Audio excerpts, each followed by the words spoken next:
Hey, Chucky, Big Mike. I hope y'all had a good Christmas. Didn't get a bunch of sticks and pieces of coal.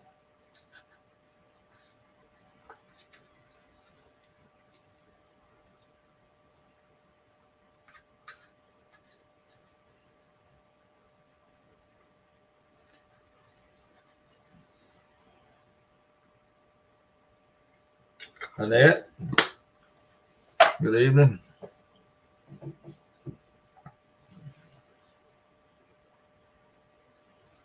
Yeah. Oh, really? You out at the house? No water, you mean?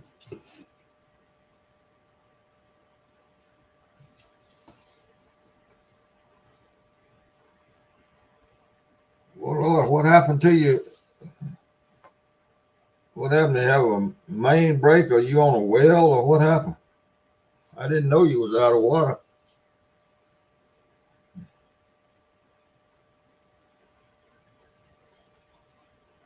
Man, that's tough.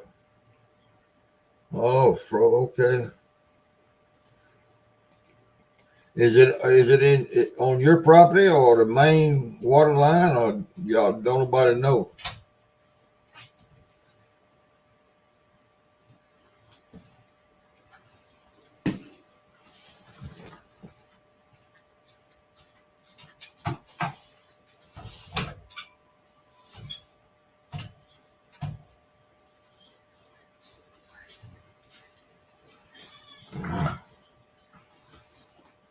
Plenty, yeah, buddy. We did a lot of eating here too. But we went down to my son's house, and man, they put on some groceries. They don't know for sure. Golly. And if they don't know where it is, they can't do anything to throw it out, I don't guess. Hmm. 3 or 4 years ago, we had the whole same thing happen here where I live. The whole town, they let all the wells freeze up. Whole town was out of water. But that was the city's fault because they wasn't maintaining the water system like they should have been. They assured everybody that this time it was going to be fine. And we made it through with water. We never did run out.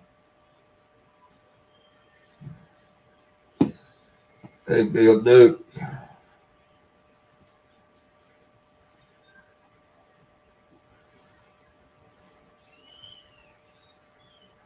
Yeah, it might. Yeah, it snowed big time in North Mississippi. About 35, 40 miles north of me, all the way up in Tennessee, it snowed a bunch.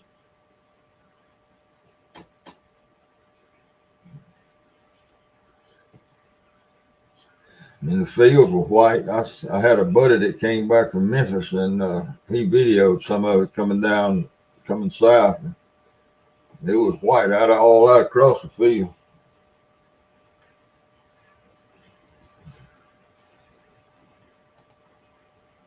Yeah, it didn't do anything this far south where I live. It showed it on the radar, but it never did. It did nothing hit the ground. Wasn't even any rain hit the ground. Maybe a little mist or something, but it wasn't no snow.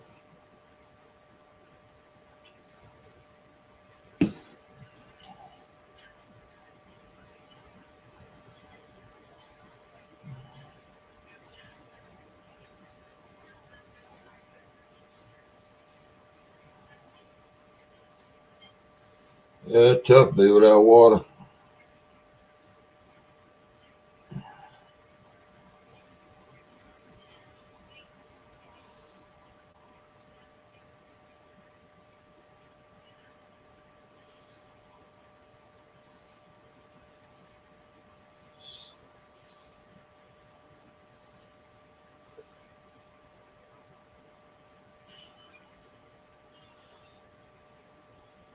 Yeah, you have to haul some in, that's for sure.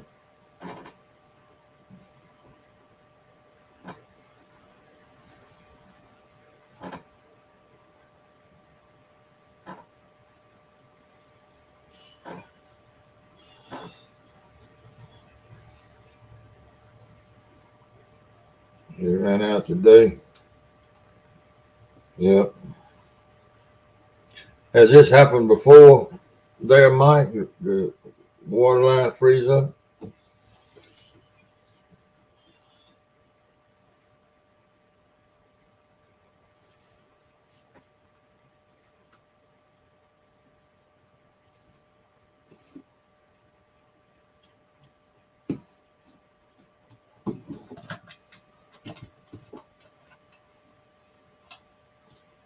Yeah.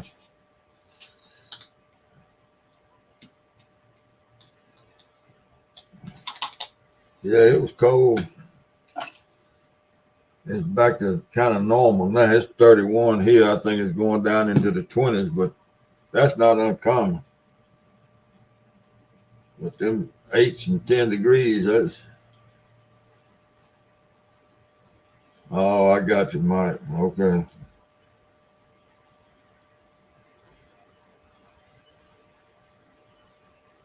Yeah, it's supposed to get down to 26 tonight, but that's not unusual.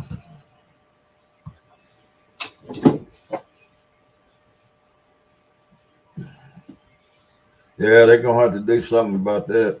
They're going to have to figure out what's wrong with your water system, or quit charging you taxes. They ain't gonna do that.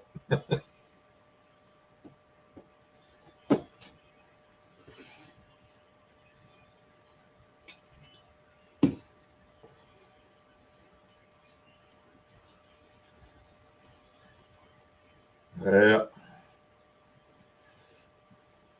Well, thank goodness our folks was on the ball. They said they had it under control a couple of days in advance, but I still caught up a bunch of water because I don't trust them.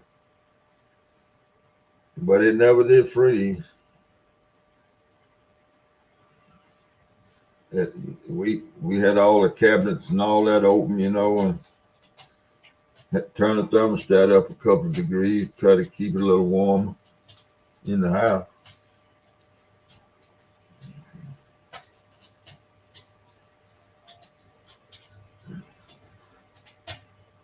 Because these homes down here,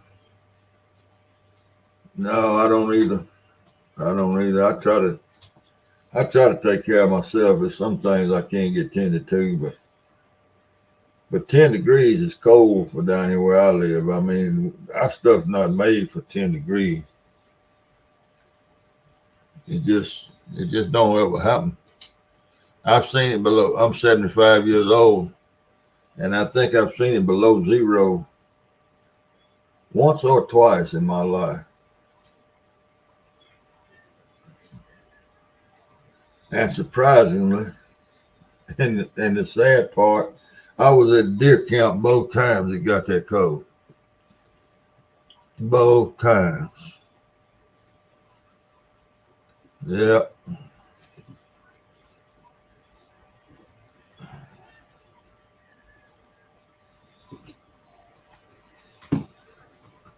Yeah, that ground freezes. They don't have them down below the frost line.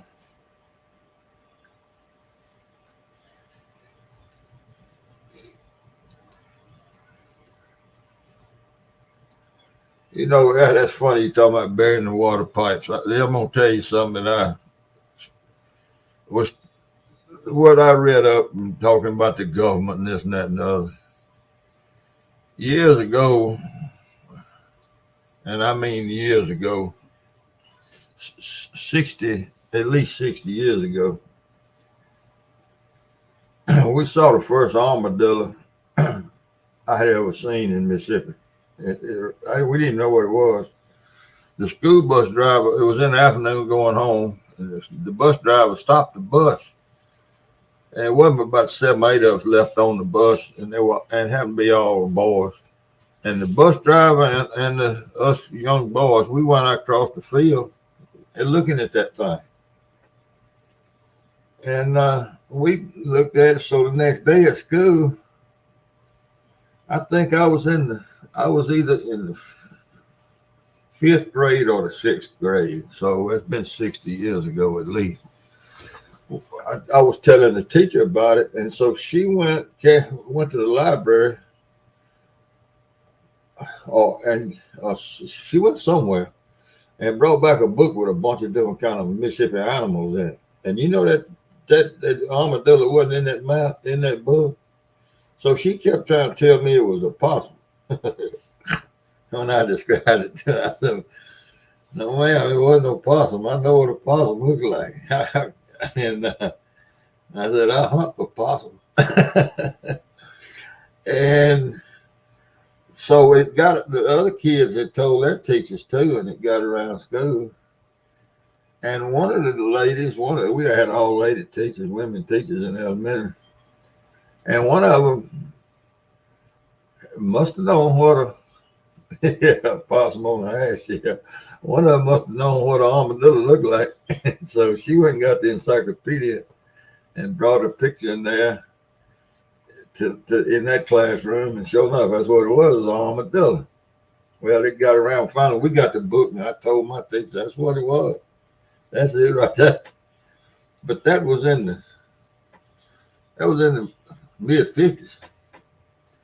All right, so then we got to where you see one or two at a time, and then it got plentiful. And by the time I was 25 years old, hell, there was armadillos everywhere. Well, they said the game biologists and everything said that they had reached their northernmost range. They had gotten across the river, the Mississippi River, some sort of way from Texas.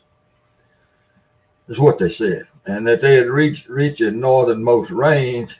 Hey, Eugene, because they didn't have enough sense to dig their holes deep enough in the ground to get below the frost level, and that winter killed most of them off. That's what we were told. They had no need to worry about them. Don't destroy them. Leave them alone. They're not going to bother anything. So people didn't bother them. And now, Mike, I bet y'all got armadillos in Tennessee, don't you? Y'all have them up there that far yet? I know they went way past where I live, north, because the ones that made it through the winter, I guess they learned to dig their holes deeper. I don't know. Yeah, see, y'all got them in Tennessee, and that's way up yonder from where I live. But the game biologist said leave them alone. Well, we should have killed that first one we saw. Yeah, we should have killed that one, and should have killed all the rest of them we saw. Lucky, because they're a nuisance. Oh, I know you got them in North Mississippi. Hey, CP.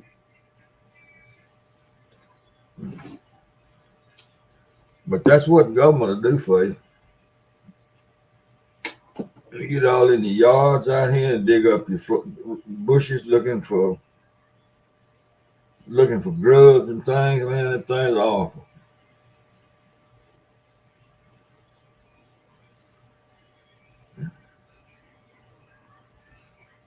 They're I don't even know what they're doing, what they're good for. I don't know nothing they're good for. At least a buzzard eats dead stuff outside the road.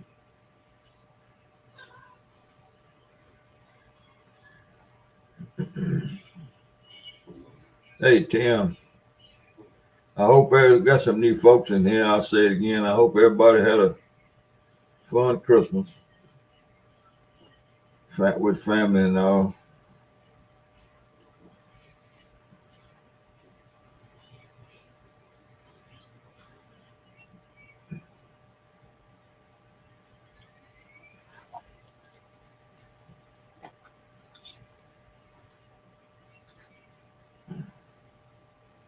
I'm a groundhog, yeah.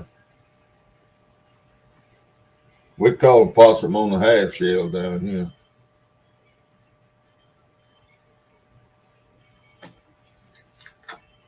Yeah, that's the best thing for them.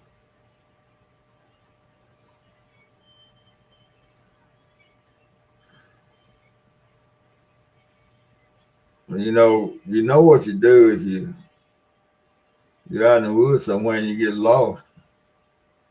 And you have to spend the night, or you think you're going to spend the night in the woods, and you ain't no water, nothing.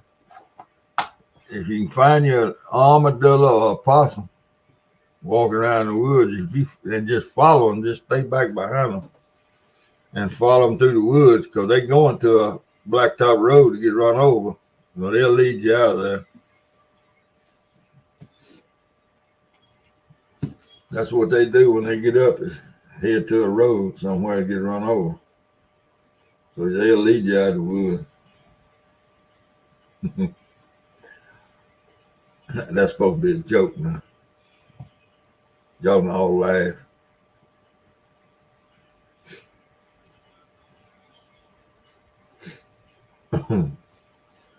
Yeah, I remember the first one I ever saw. I remember like it was yesterday. Yeah, remember that, Eugene. Hey, Alvin.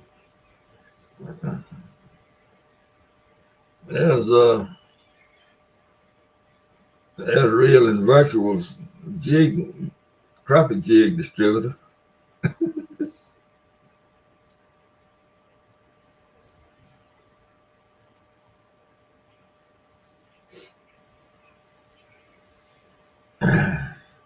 It's funny because of course, I travel that road all the time because I lived out there.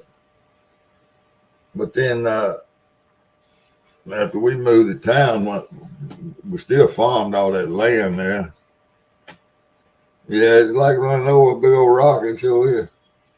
And every time I go by that spot on that gravel road, I think about that armadillo and seeing that thing, not knowing what it was.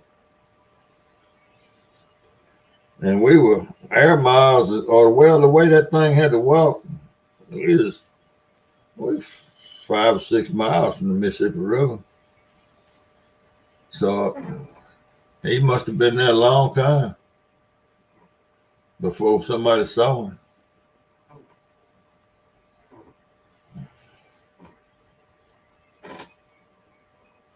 But that was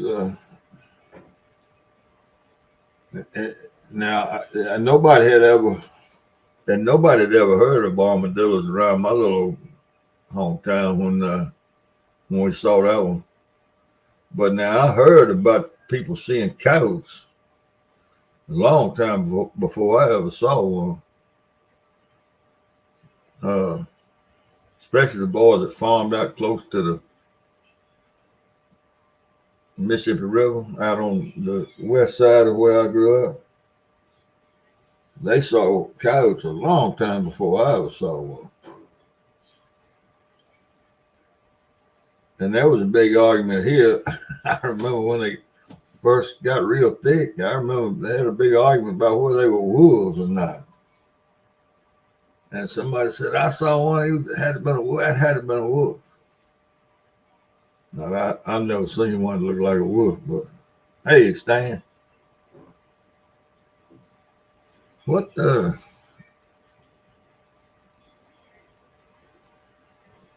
Yeah, roadkill. Well, see, that's what happened. One of them, you can follow them armadillos. They're going to carry you to a road because they're going to get run over. That's what they're planning on doing. That's that nightly routine.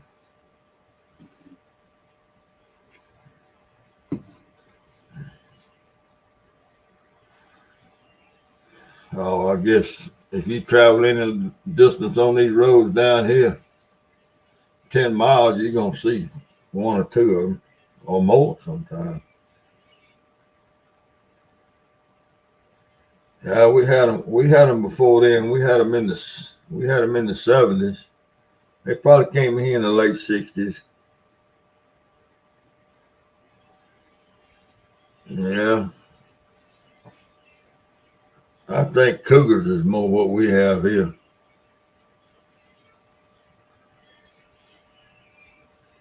Probably hadn't been a time or 10.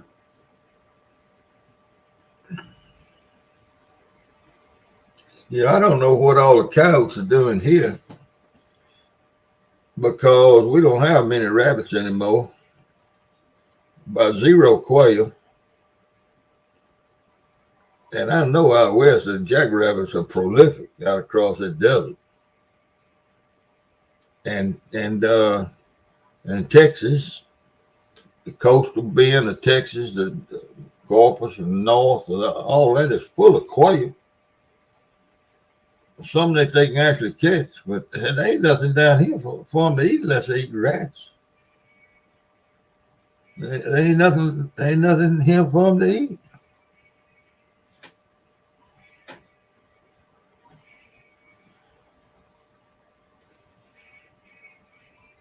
Not like it is in out west. So we used to have plenty of rabbits and we used to have plenty of quail, but all that's gone by. Yeah. Well, everybody, back in the 50s and 60s, even in the 60s, there was still a world of people lived out in the country and they all had chickens. But there ain't nobody live in the country anymore. Everybody moved to town and they don't have chickens in town.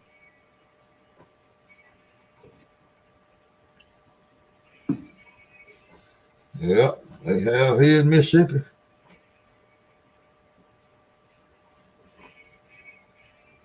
No, the last time I went quail hunting, I belonged to a little hunting club about, I don't know, 7,500 miles from here over due east, actually. It's in the hills section of Mississippi. And in amongst my stumbling around over there deer hunting, I jumped 2 covers of quail, and I jumped them several different times. I knew about where they were. And I met a fellow over here in Greenville where I live that had some high-dollar bird dogs. And he used to carry bird dogs. I don't know. He'd go stay for a week. I guess probably somewhere in Georgia or somewhere. I don't know. But I was telling him about 2 cover quail over on Hunting Club. And so I took him over there. And he had 2 good bird dogs. And we killed, I don't know, we killed enough quail that he got some and I got some. But we found both of those covers and then we hunted a few singles. But that was in that would have been in the early 80s. And I reckon that's the last covered quail that I've ever seen. Yeah, for sure. But now when I was down there in 79 picking cotton in Texas, man, that thing was everywhere. It was covers run across, and we see 5 or 6 covers every morning going to the cotton pickers, run across the road, just whole covers up. Hey, Troy, I knew if your distributor showed up in here, you wouldn't be far behind him, Troy. Alvin's in here making deals on them jigs. He said they would be shipped before the first of the year if you get your order in the next 2 days.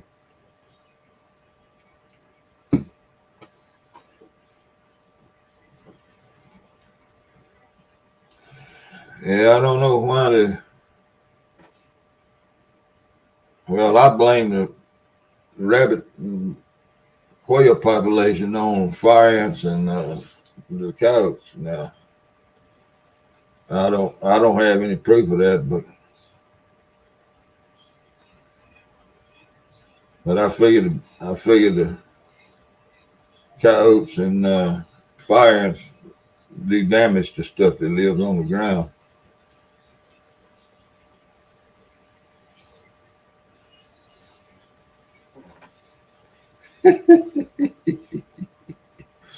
All right, so don't go away mad, just go away.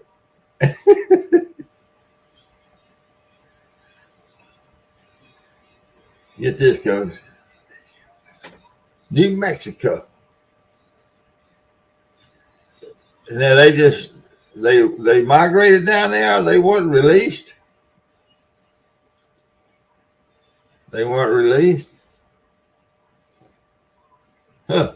What are they native? Moose native to New Mexico? Were they ever there before?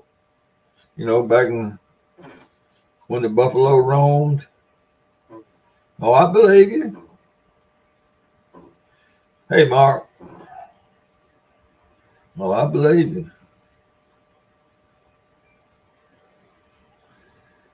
They, well, I know they introduced elk up in Arkansas. Not even Colorado, huh? Yeah. I guess they must have wanted on down. Team frozen fire hills in my yard. Yeah, but you bet the fires ain't frozen, Eugene. They down there rubbing them little paws together. They're doing all of them in a wire, making heat, waiting on springtime. Yeah, buddy. Them damn fire ants. They caused some damage, boy. I know they give these farmers a fit on them combines.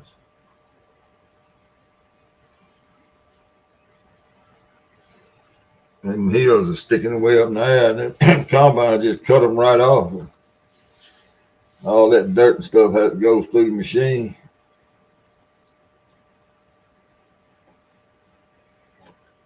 How you kill fire ants? Instant grits does about as good as anything. And it's a lot safer. Fire ants. Yeah. Yeah. Instant grits does a pretty good job on them. They eat it, then it swells them up and they bust.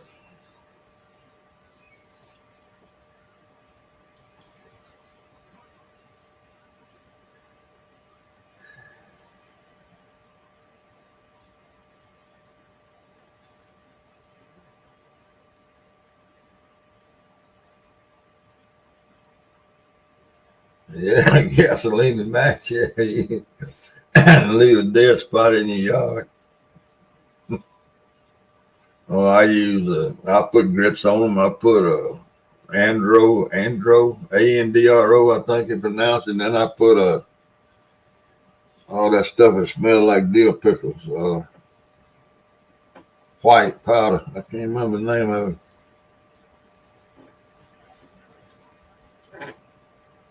Yeah, yeah, but you see the mounds, it's just the dirt. They that deep in, they at least that deep in the ground. See, they going way down in the ground. Uh, all that dirt. That's just where they go to get warm. Uh, I can't remember the name.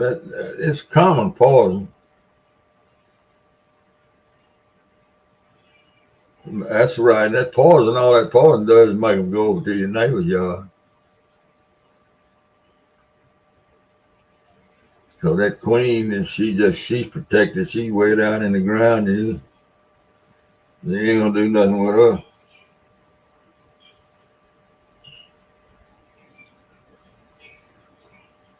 No, it's not. It's all you. It's not seven dust, but it's white like oh heck. Yeah, we got them before. I don't remember when they came in on us. I was a senior in high school in 1965, and we won the state baseball championship that year. And we went to the team that came out of the South Mississippi. We had to play was a little town called Soso. It's down fairly close to Hattiesburg, which is down fairly close to the coast. And we went down there to play the first game. And hey, David, and the baseball field, the infield, the outfield, the pitcher's mound, home plate, everywhere. There was fire ant hills standing up close to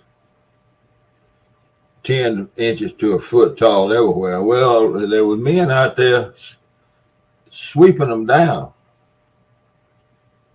They just went out there and sweeping them down. That's all they could do. I mean, and look, buddy, you better be careful.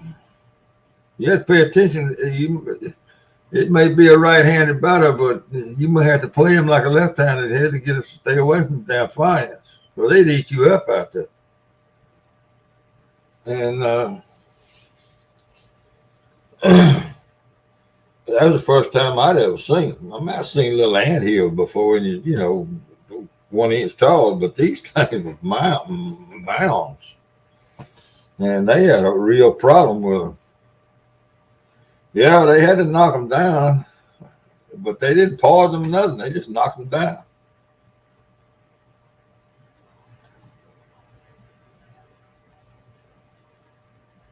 Well, I'll tell you something else you can do with finance now. You can get you a show and find, well, you can find lines of beds. And you get you a shovel load of dirt out of one mound and carry it about 10 mounds up and dump it on top of the other mound.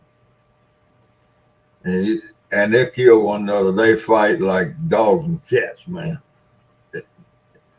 But if you just go to the next mound up and dump them, they're not so bad because more than likely that's where those came from. So you got to carry them on back up to about the fifth cousin or so, and they'll get with the program.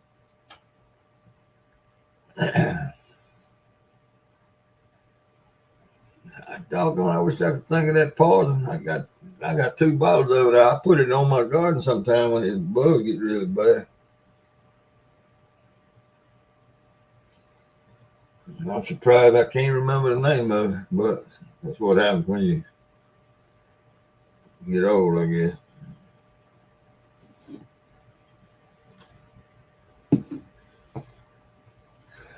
My mind blank.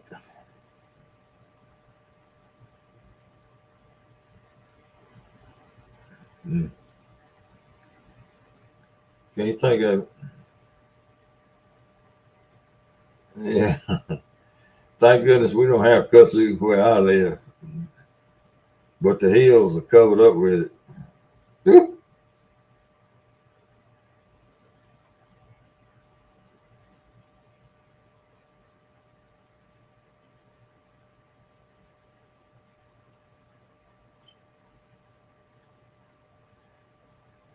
Yeah, the hills are covered up with it.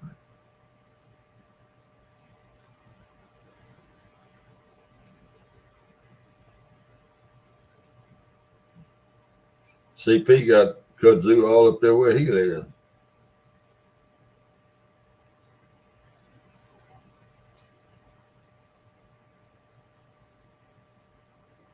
Yep, that's right.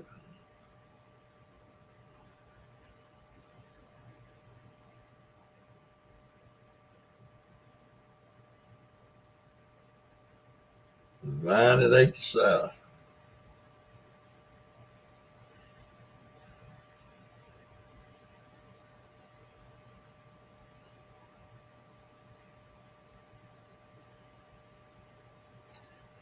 I know where there's a Civil War battlefield. It's about 30 acres. It's in a valley. And it's so thick, the kudzu is so thick you can't even go there and hunt it. That stuff must be. Well, you can walk across the top of it and never see ground. But yeah, it was a pretty good battle right there. And it's covered up with kudzu.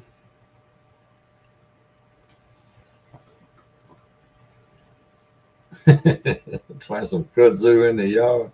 Oh boy. Ooh.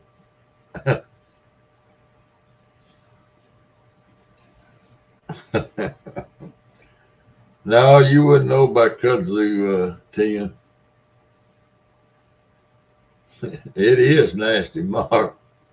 It CP gave it the right name right up there in his last. The vine that ate the South. I think they started it down here as for erosion. And I don't know where they started it. I know Mississippi covered up with it. The hill sections of Mississippi everywhere covered up with it. And I don't know if that's where it started or not. But, I don't even think any animals live in kudzu. Maybe birds might nest in it. I don't know. Yeah, they kudzu some bad stuff now. But the Japanese eat that stuff.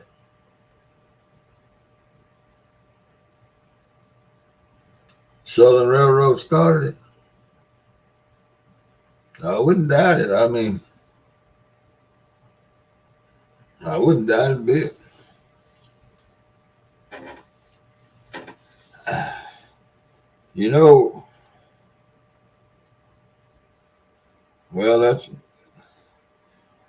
There ought to be plenty of honeybees in the hills because there's plenty of kudzu. I don't know if goats are bothered or not.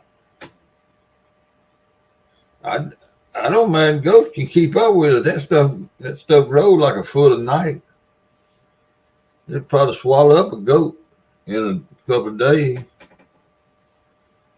I don't think anything eats it. A goat will eat it. Okay. Well, instead of wild hogs, we need wild goats.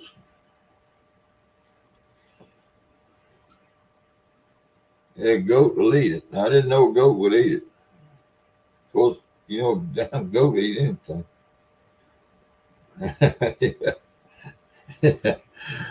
But they sure do. Hey, Mark, you heard of Pickwick Reservoir on the Tennessee River. I'm sure you've heard of it. It's one of in the chain there. There's an island in Pickwick Reservoir in the lake. It's called Goat Island. And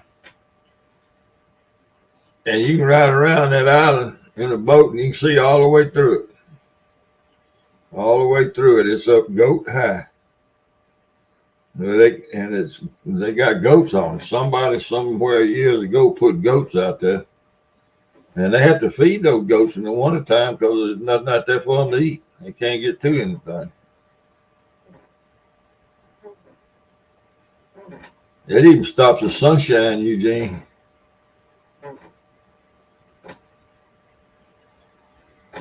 Okay. Well, that's, I know goats do clean up trashy areas. There's people that hire out their goats. My brother-in-law told me that he got a house up there on Pickwick.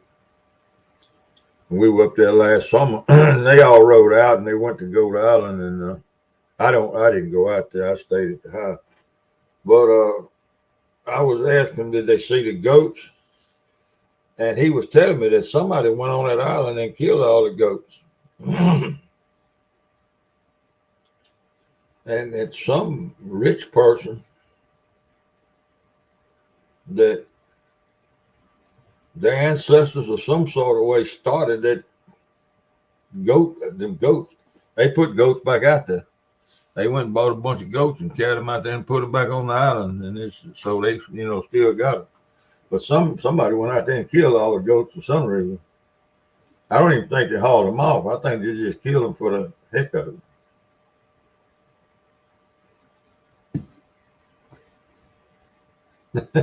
Defense folks. Yeah. Oh, man. Hey, Kenny. Okay, getting ready for the show. Yeah. I'm gonna get off here when you crank up. Hey, Hog Leg how they doing with the COVID? I heard both of them. He sent me a text and said Melissa had it, and he was pretty sure he was coming down with it.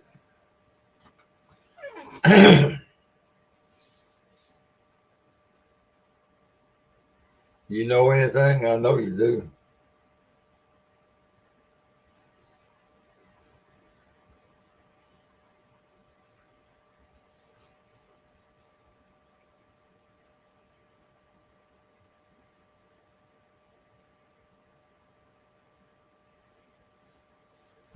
You might rather talk, so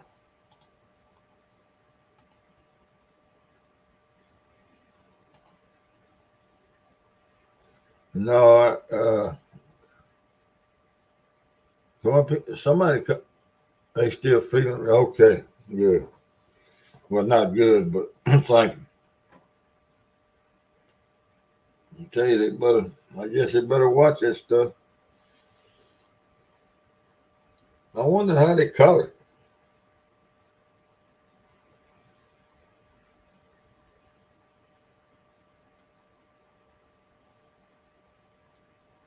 Well, I was under the impression that they stay pretty close to home all the time.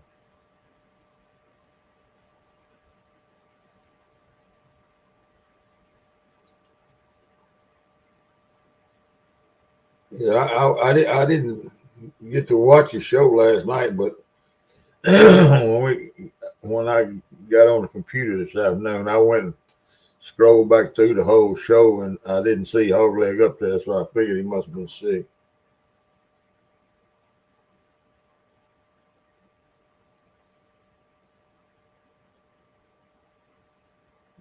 Okay.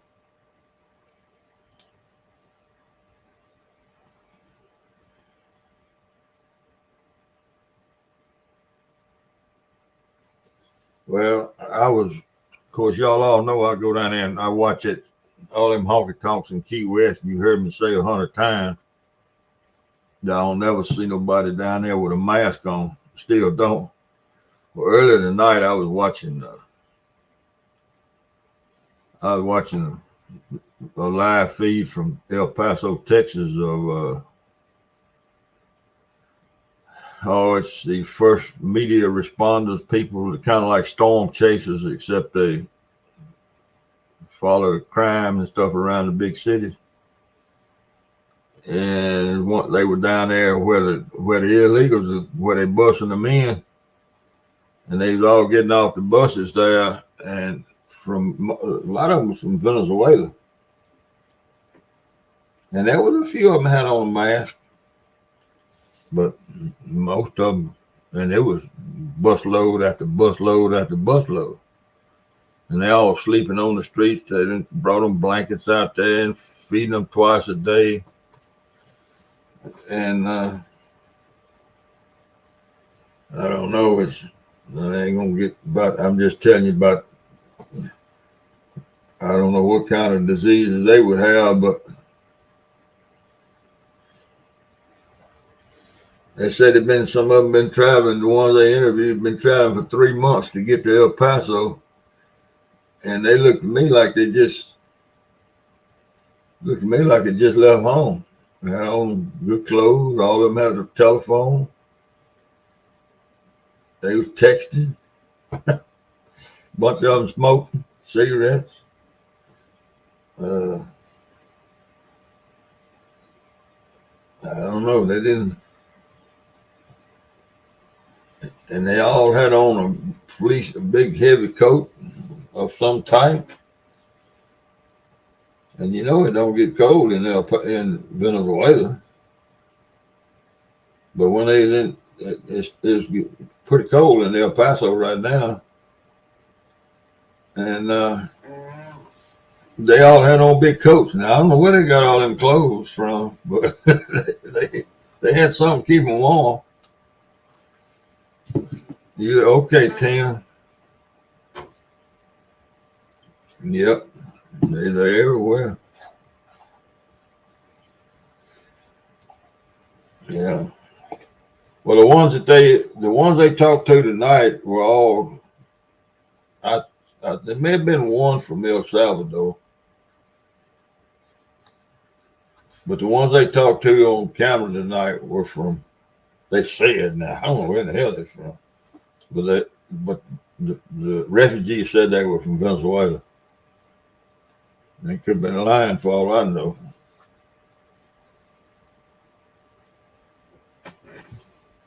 Well, I wonder why the Cubans would be going to Texas. Florida's full or something.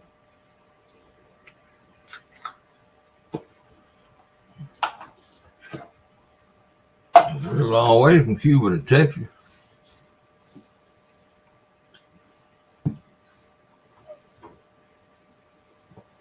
Or maybe it's easier to get in through Texas. I don't know.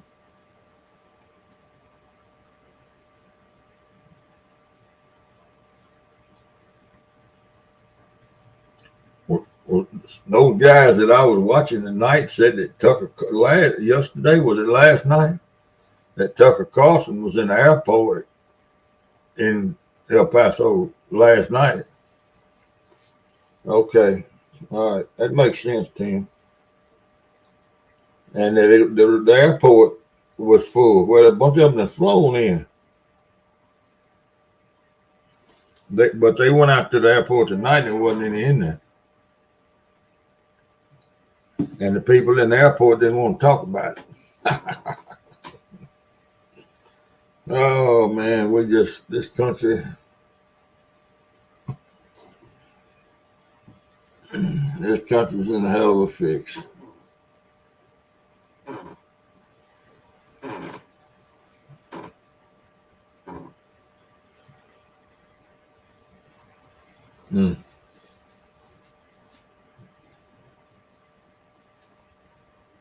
Hey, Tech.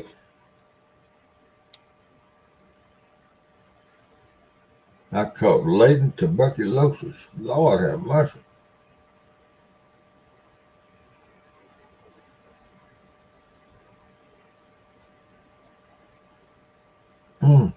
Oh, Tech. I hate to hear that, bud.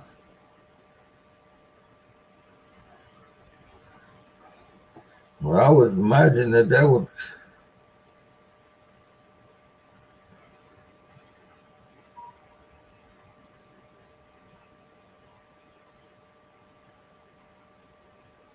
Man.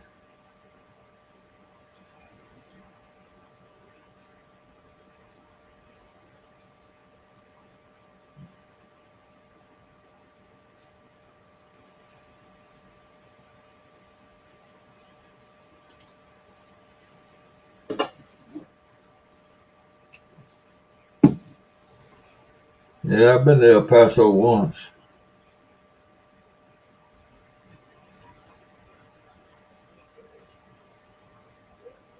Yeah, Tiger, you're going to be on antibiotics. You better watch that stuff.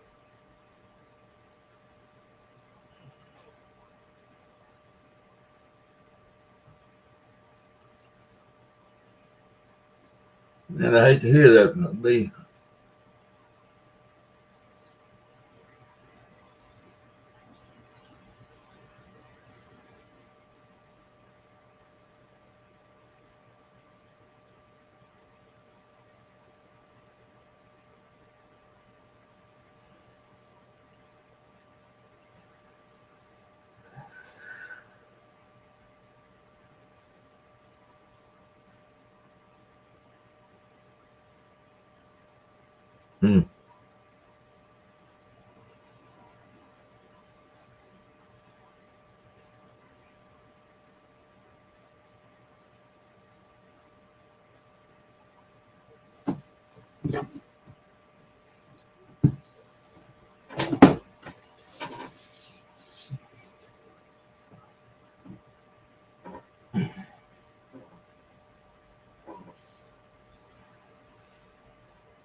Yeah, when we were there, I can't remember. I wasn't 13 when I went through there. We stayed down there a day or two and then left there and we left there. I think we went. The next stop was, but Tim will be able to tell me more about it. But it seemed to me like we left El Paso and went to Tejas, New Mexico. Isn't that where Kit Carson is from? Is Tejas? Tejas or Teos, or however you pronounce Taos. I don't remember it, but I don't believe we stopped, but I think we left El Paso and went up to Tejas. I believe that's right.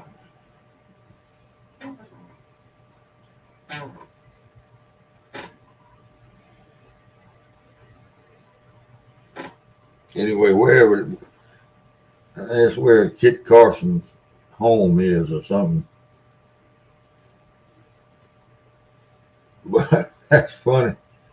We just pulled over on the street, and I know it was Tejas. Now it may not have been the next night, but when we were where Kit Carson's home is, we just pulled over and camped on the side of the street.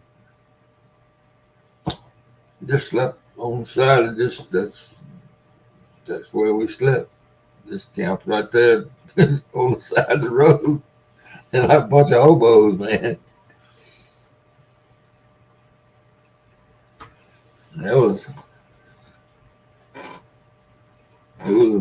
some kind of building there, and I can remember stucco or whatever you call that adobe wall. It was a wall, an adobe wall, and we just slept up and we did all them down that wall to sleep. Next morning we went to a service station. had a little fire and everything, man. I wonder we didn't get locked up on that trip.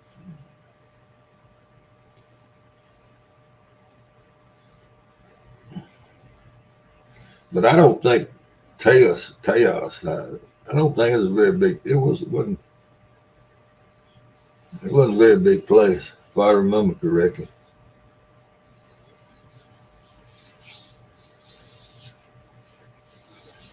I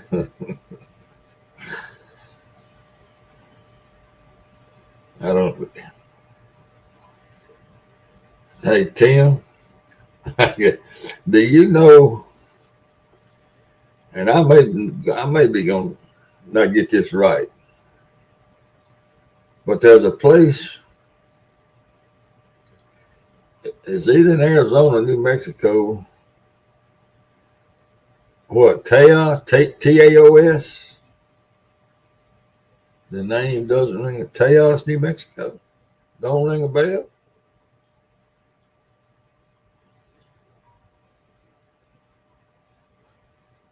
Taos. Taos. I may not be pronouncing it right, but there's a place. There's a national park, and it's either in Arizona, New Mexico. It's where the Indians used to live down in the hole in the ground. That's it. Taos.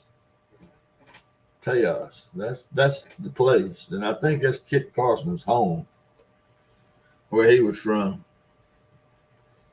But it's something Mesa Verde or Val Verde, something Mesa Verde. What is Tejas?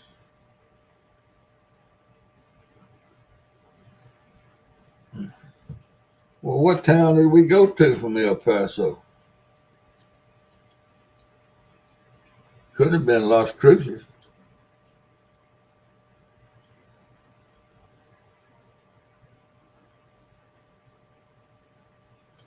I don't know, but it's where Kit Carson is from. Or is the national park where the Indians lived is in New Mexico? Which one are you talking about?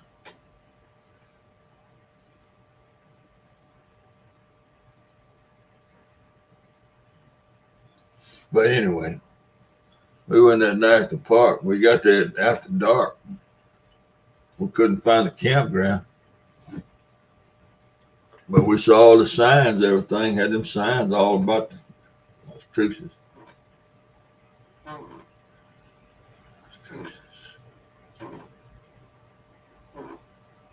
Yeah, but I don't remember.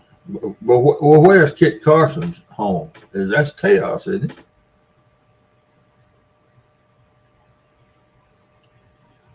Somebody look it up. Kit Carson's home. Where was he from? Kit Carson. Well, anyway, we got there at this park. It was up in the night, and we couldn't find it. I don't know. We went in on to it on a back road some sort of way. We couldn't find the campground, and so we just got out there and went to camping. Went to sleep, curled up on the ground, and went to sleep. Well, we got up the next morning, and we was camped right by a big old sign. And it was 2 posts in the ground with a big Kit Carson mowers around. No, I know that ain't where we were. Carrizo's over or whatever. But I'll have to look it up. I'll get it straight. But the next morning we got up and the boy had a 22 rifle, so we went down.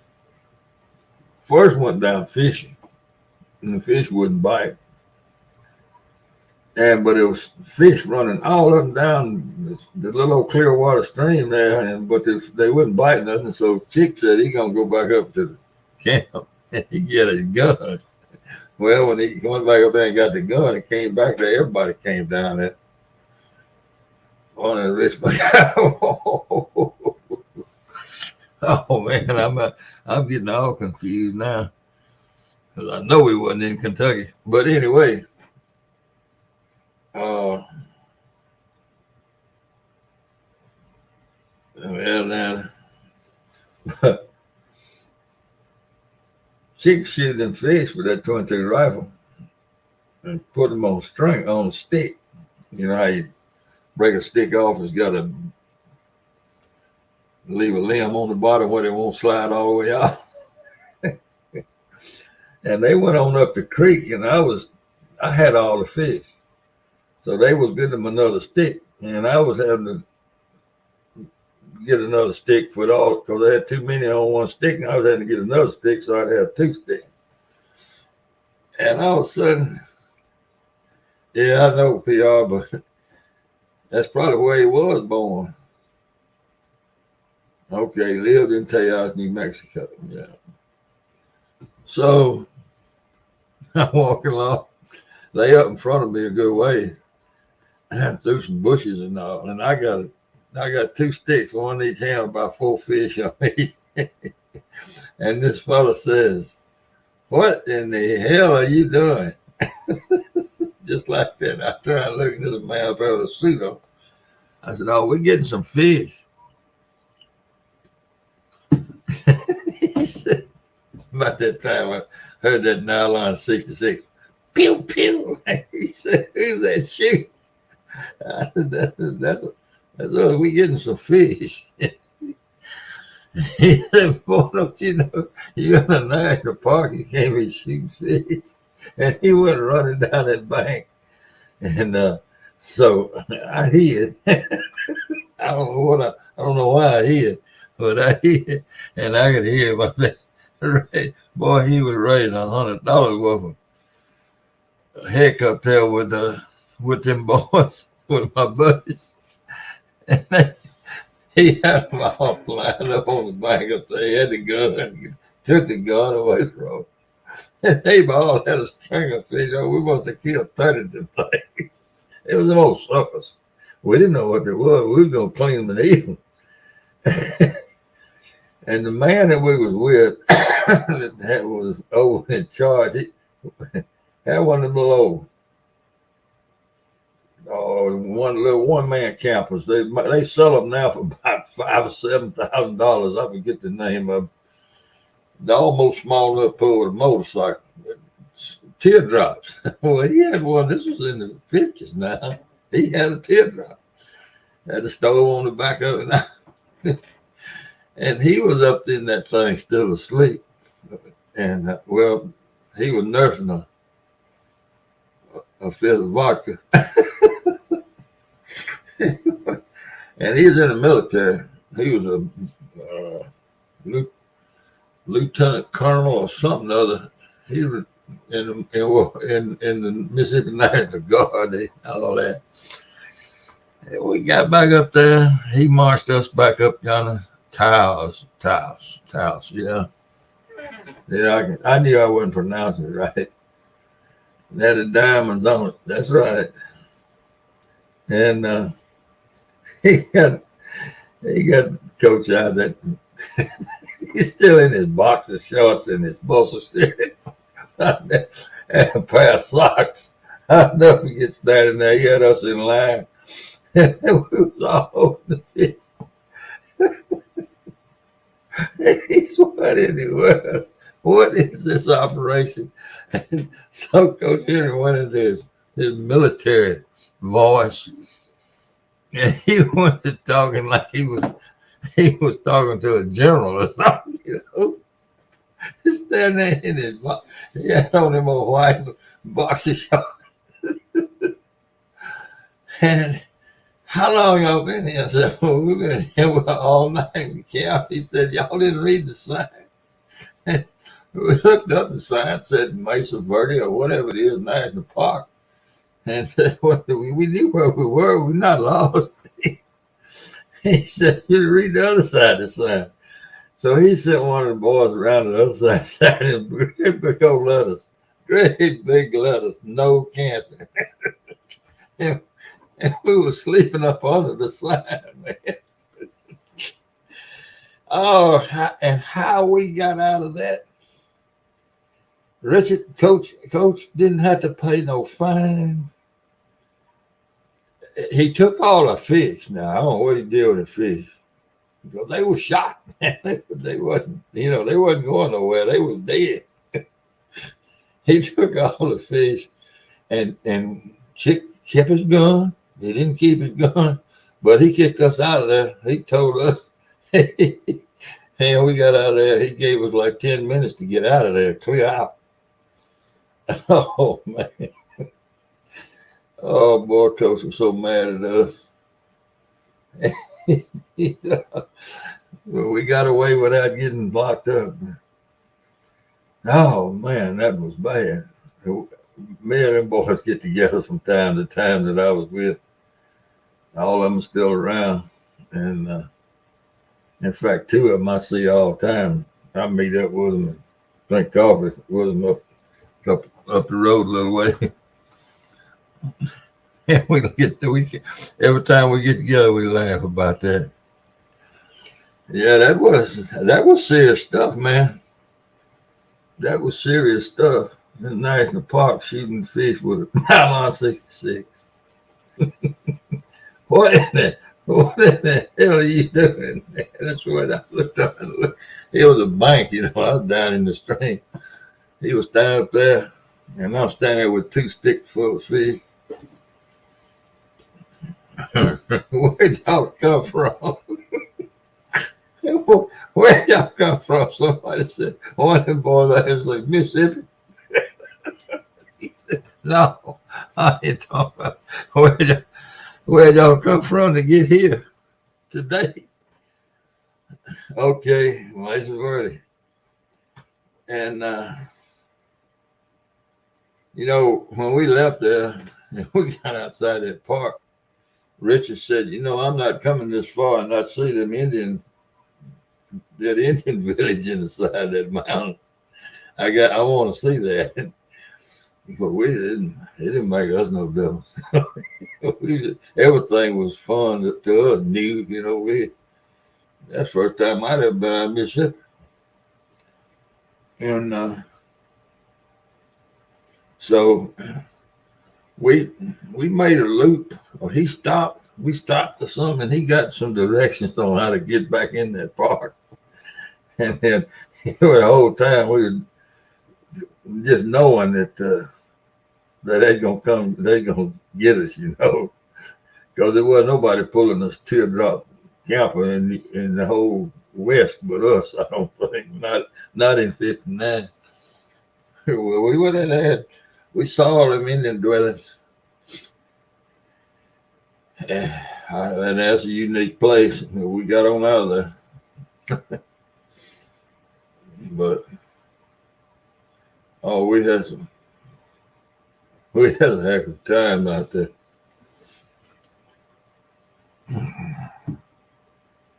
It's in Colorado. I don't remember. I just know. See, we went up and down. We kind of made a loop around right through there. We didn't just go right straight across. It took us. When we left home, it took us about 2 weeks to get to California. Chaco Canyon. That don't ring a bell, Tim. Now, we went into Carlsbad Caverns some sort of way. We went to the Black Canyon. I remember going into what they call a Black Canyon in Carlsbad. We went across White Sands testing ground on the highway. We went because that Rich being in the military, he wanted to see all that, and he wanted us to see all that. He'd been out there before, some of those places, and they were testing a missile or a rocket or something. I don't remember whether that man said missile or rocket, but he said mountain. I remember he said he had a roadblock. This Army guy was standing out there. Well, several of them. So Richard got out and he walked up there and threw that badge, that wallet out there on him, and that fella came on back down to the vehicle. He's all decked out with all them things on his chest. And he told us where to watch. And he said it's going to come right up over that mountain. Well, I'll never forget him saying mountain. Funny what kids remember. But we was in a convertible. And we all just got up and sat up on the seats, the back of the seats like you do on a convertible. And sure enough, that thing went up yonder. And then he got out of the way and let everybody through. Yeah, we traveled old 66 a lot. Yeah. We traveled Route 66 a bunch. Not all the time, but a bunch. Yep, sure did.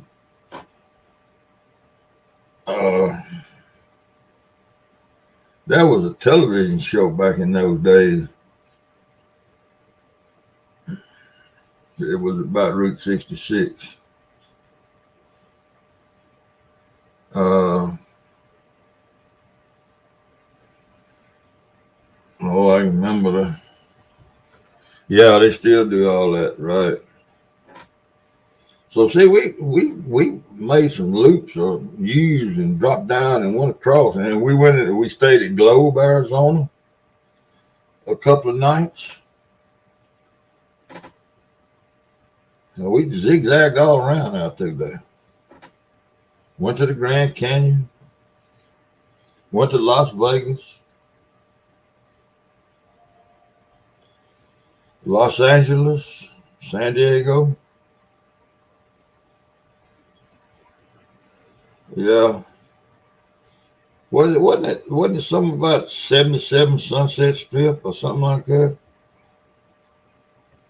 That wasn't about Route 66 though. But anyway, there was a show, a television sitcom about Cookie was the one. Am I getting something confused? One of the boys' name was Cookie. Ed something was his name, but that could have been that other thing, that other show. I don't remember. But Y'all remember? I hope I ain't stepping on nobody's toes, man. Somebody had to look this up. But there was a mass murder in 59, the summer of 1959. And it seemed to me like it was up north somewhere, though, but I don't remember what state. And it seemed to me like this guy stabbed a bunch of nurses or something. Is that? But is some guy who was killing nurses or something like that somewhere? Route 66, okay. Y'all have to look that up for me. And anyway, somewhere there was somebody killing folks. And we were on the way back. And of course, I was scared to death every night, but we were just sleeping on the side of the highway. And I just knew I was going to wake up. And that guy was going to be coming around there with that knife. I remember that. And I can't remember where it was because all we got was radio, what was on the radio. I don't ever remember reading the newspaper. But it seemed to me like we were in Oklahoma. Somewhere in Oklahoma when they caught the fella or whatever. How my son, it was something about Oklahoma and that serial, not a mass murder, serial killer. That's the word they use.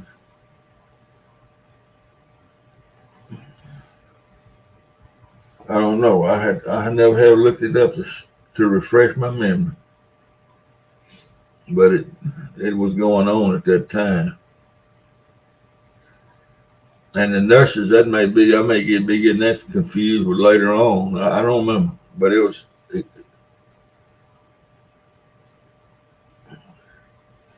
Well, anyway, is that the TV series ran through then those years? Yeah. Well, I was 13, so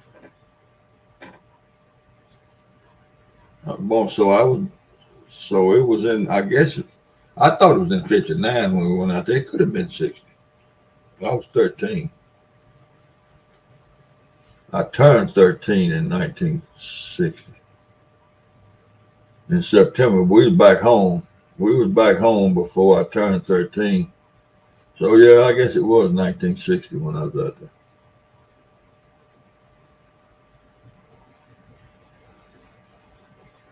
47 and 13. That's 60. Yeah, it was the summer of 60. It wasn't the summer of 59. Oh, what you talking about, man? I was the youngest one in the group, and the oldest one was 15. There was 5 of us, and then the coach. So I was the youngest one, but I was the biggest one, and I had to always, in them days, I don't know how it is now, but if you was under 12, you get in there and play 12 and under, you got in a bunch of stuff for free, different things. And I was the youngest one, and all the rest of them get in free. I always had to pay to get in because I was 13 and I was scared to lie. Well, I was the biggest one, so they wouldn't believe me no way. But the other guys that got in all them places free. We 12.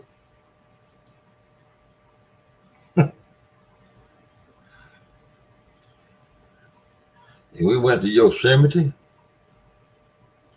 We stayed in Yosemite a couple of days. You know the picture in the encyclopedia, the car going through the tree, the road going through the tree. We went through that tree. We saw a bunch of stuff, man. The Grand Canyon.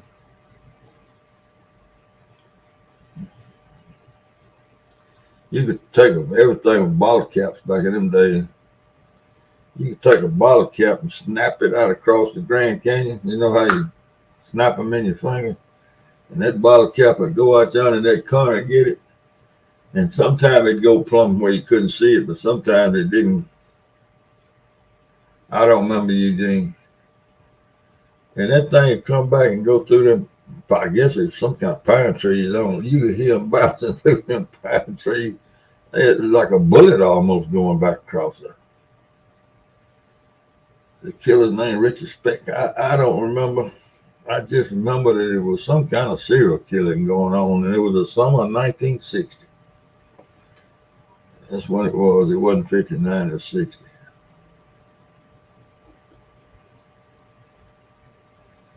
Yep.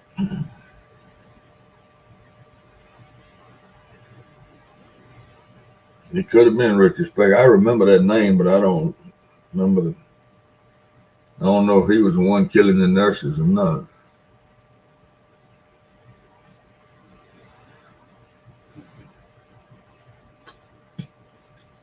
And it may not have been a big famous serial killer. He may not have killed a whole bunch of folks, but I just remember there was one going on. What year was that, Eugene? Did it say?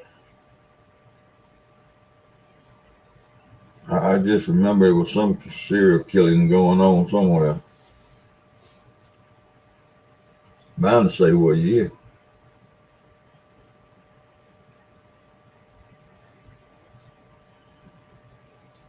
Yeah, well, that's who it was then.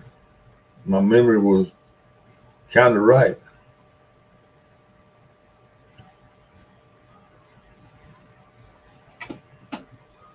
Yeah. Yeah, that's pitiful. Yeah, but I flunked the physical team. Flunked the physical. I got a college deferment through the first 4 years, but as soon as that was over with, I got my come greetings, and but I drew a real high lottery number. I doubt you probably don't remember this, but that toward the end of the war, Vietnam War, and I don't remember why they did it, but they took birthdays, all birthdays and leap years and all that deal, and they had a big drawing on TV, and they draw a birthday, and that was number one, and then number two, number three, and they had you had draft eligible 18 to, I don't remember the top end of it, what the oldest age group was, but anyway, your birthday fell in a certain number of years there, which I was right in the middle of it, but I had a real high number up in the 270s or 280s. Yeah, I know, Tim. So I didn't think anything was going to happen. And then President Nixon, he had gotten elected in the fall, 68, wasn't he? Or 70, 68, whenever he got in, he said he was going to shut it down. And so, people were kind of relaxed a little bit, except the boys that there was a boy in the same classes with me. His name was Randy Bader, Bader. Never forget. And he sat right behind me in a bunch of classes at Delta State, because and then he sat right there. We were together. I knew him from just being in the class. And that joker drew number one, and he wasn't in class no more. They took him right on. 1 through 50 or 1 through 60. They pulled them boys from everywhere. They went right on. But I wasn't really worried about it until I got that greetings. I got married in August 16th. And I got that greetings the third or fourth day of September. Yeah, buddy. Told me where to be to catch the bus. And in all that stuff, they told you if you've had operations or uh, bring medical records if you had anything that might be relevant to being in the military. And I'd already decided I wasn't joining nothing. I was gonna let them draft me, and I'd get my time over with. Just got married, and so I'd had a shoulder operation, and I broke that right ankle twice when I was in high school in the same place.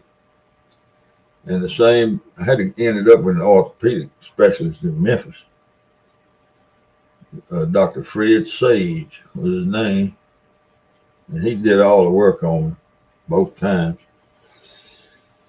And so as soon as you get there, they ask you give them the folder, and I gave it to him. And anyway, the little guy, the little sergeant or whatever it was that was running it, they started loading that bus, and he told me that I was going to spend the night because I couldn't see the orthopedic surgeon until tomorrow. I said, well, is there any way I'm going to be able to call my wife or something, tell her I'm going to be on the bus? And he said, well, you're going to have to go see the commanding officer first.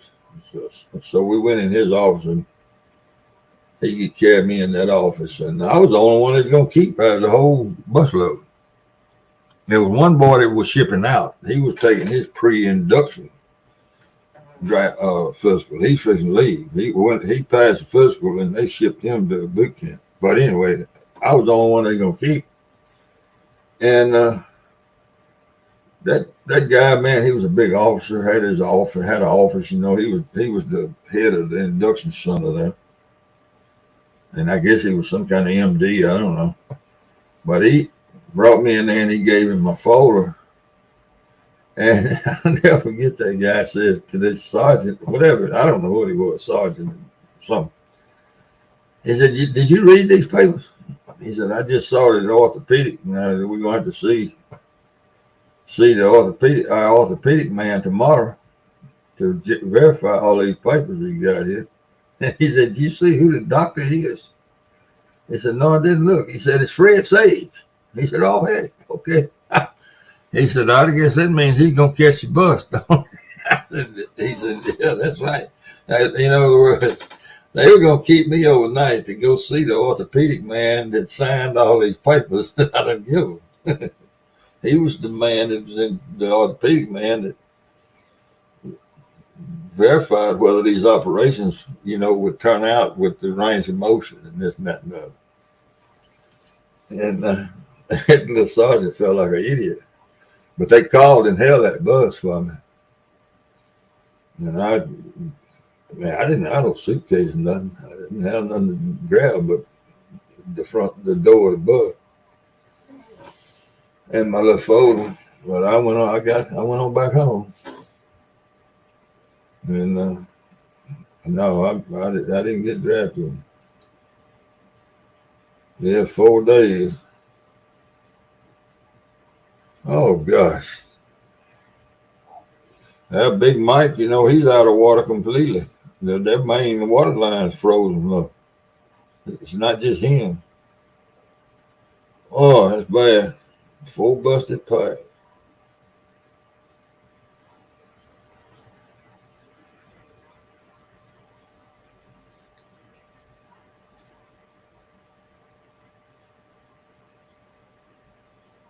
Yeah, Texas. I know a lot of folks who didn't come back. I've got kin folks who didn't come back. It was a bad deal, boy.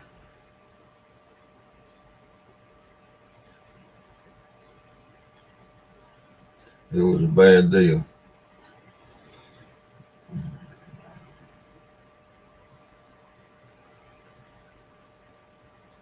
But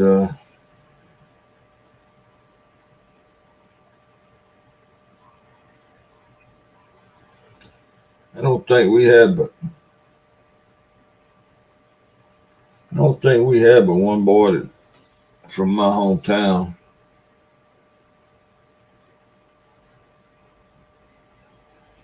That was killed over there. Yeah, we had two that got wounded.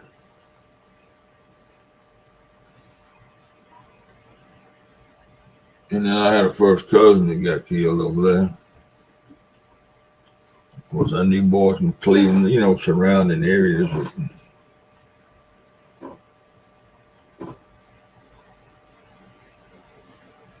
Yeah, it was a tough war. They wouldn't let them fight. Wouldn't let them fight.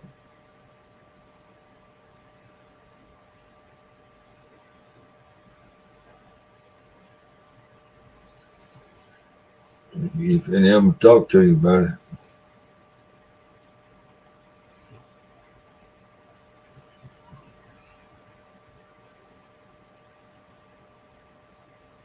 Yeah.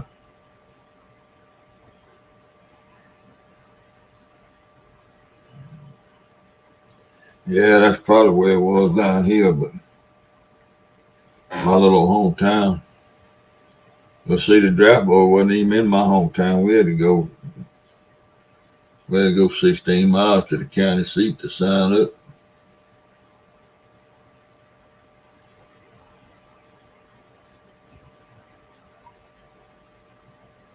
And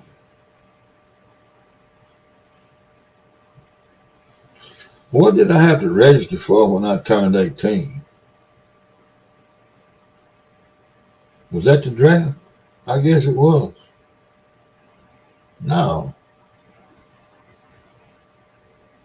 I had to sign up for something when I turned 18. I guess that was the draft. You had to go to the mail, to the post office or somewhere and fill out a.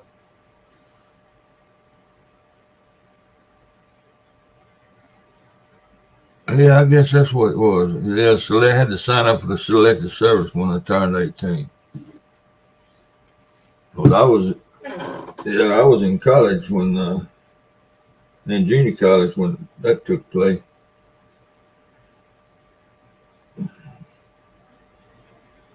And you had to sign up in the draft board in your county where you live.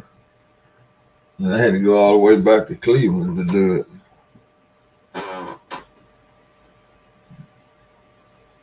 Yeah.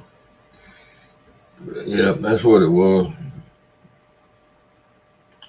Y'all, I see it's 12:57. It's almost time for Kenneth to get rocking and rolling. So I appreciate everybody stopping in and